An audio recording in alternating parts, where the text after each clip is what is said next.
आर्य समाज की स्थापना 1875 में दयानंद सरस्वती के द्वारा की गई थी। 1875 ईस्वी में दयानंद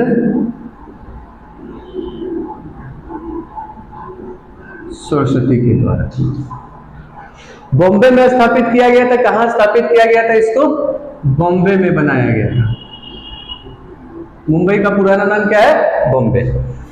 लेकिन 1877 में लाहौर ट्रांसफर कर दिया गया, बॉम्बे में बनाया गया था। बट 1877 में इसको लाहौर ट्रांसफर कर दिया गया। एक चीज याद रखिएगा, 1877 में।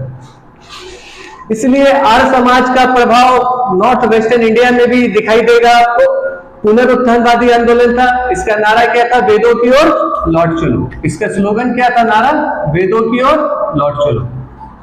वेदों की ओर लौट चलो।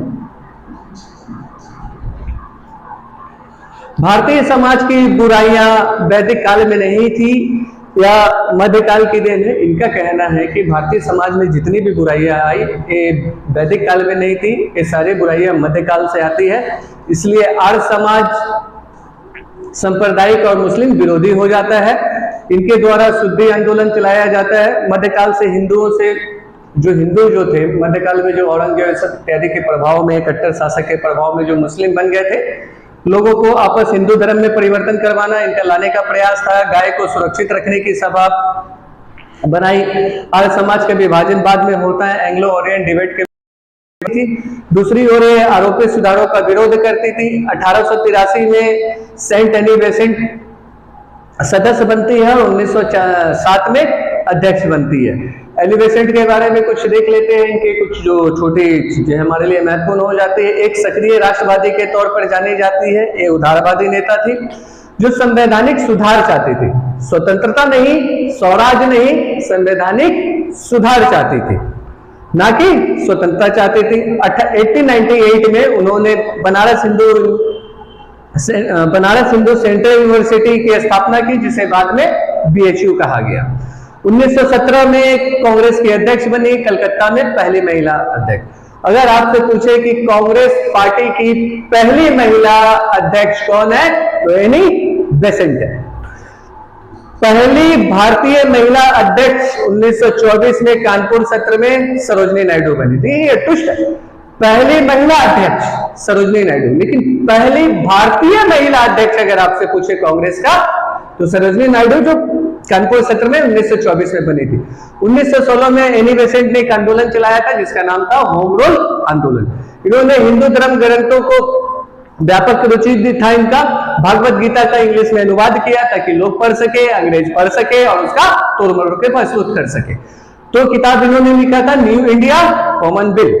इसके देव समाज को हम देखते हैं 1887 में बनाई गई थी, लाहौर में बनी थी शिव दयाल खत्री के द्वारा, या कहीं कहीं अग्निहोत्री भी लिखा गया इनका नाम। शारदा सदन 1889 में बनाई गई थी, पुणे में बनाई गई थी, पंडित रामाबाई के द्वारा बनाई गई थी। महिला उत्थान और सशक्तिकरण में काम किया इन्होंने।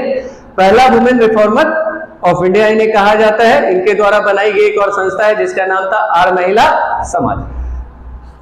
रामकृष्ण मिशन 1896 से 97 में बनी थी, कलकत्ता के पास बेलूर में बना था। स्वामी विवेकानंद के द्वारा बनाया गया था। अपने गुरु रामकृष्ण परमहंस की याद में बनाया था। ये कलकत्ता के दक्षिणेश्वर काली मंदिर के बहुत बड़े पुजारी थे।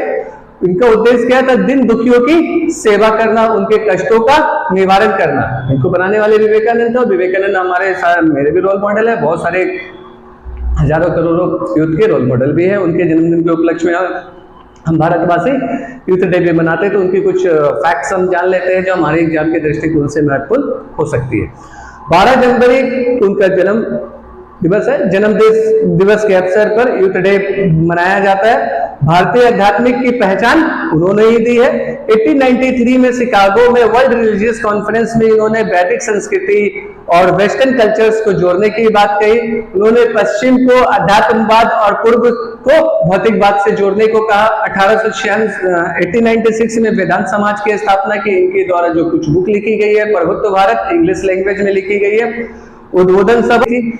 दूसरी ओर आरोपित सुधारों का विरोध करती थी। 1883 में सेंट एनी बेसेंट सदस्य बनती है, 1907 में अध्यक्ष बनती है। एनी बेसेंट के बारे में कुछ देख लेते हैं कि कुछ जो छोटी चीजें हमारे लिए महत्वपूर्ण हो जाती है। एक सक्रिय राष्ट्रवादी के तौर पर जानी जाती है, ये उदारवादी नेता थी जो संवैधानिक सुधार चाहती थी, स्वतंत्रता नहीं, स्वराज नहीं, संवैधानिक सुधार चाहती थी, ना कि स्वतंत्रता चाहती थी। 1898 में उन्होंने बनारस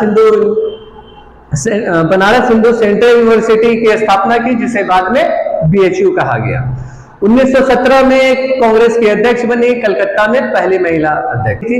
दूसरी ओर आरोपित सुधारों का विरोध करती थी। 1883 में सेंट एनी बेसेंट सदस्य बनती है, 1907 में अध्यक्ष बनती है। एनी बेसेंट के बारे में कुछ देख लेते हैं कि कुछ जो छोटी